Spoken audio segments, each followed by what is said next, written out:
inmate na narinig daw nila yung boses ni PRRD sa telepono. Yun ang tinatawag eh. Hindi yung eyewitness. So, how can you now say that this is the proper time? Wala. Kamuting kahoy, abutin natin dito. So pwede na lang ba natin masabing aabot sa Malacanang yung issue? Aabot sa kung sino may nasa Malacanang yung mga officials? Res ipsa loquitur. The thing speaks for itself. Sir, last na lang, yung sinasabi nyo na hindi nyo kakasuhan yung NBI because ay yung, yung pinakamataas. So, ibig sabihin si Secretary Remulla yung kakasuhan nyo doon sa illegal arrest ni Cassandra Ong. Titignan po natin sa mga iimbestigahan natin where the order came from.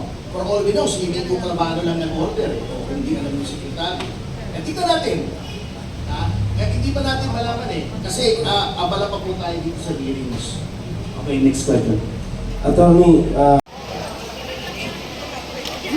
Wala ka rin sa SP. Ano ko na sir?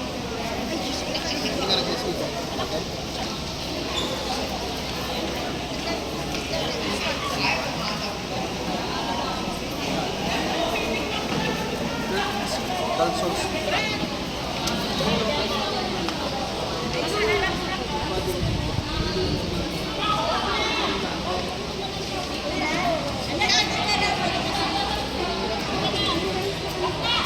Sir, dito sir.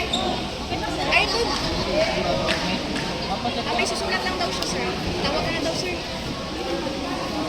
Napasulat mo ng pangalan mo.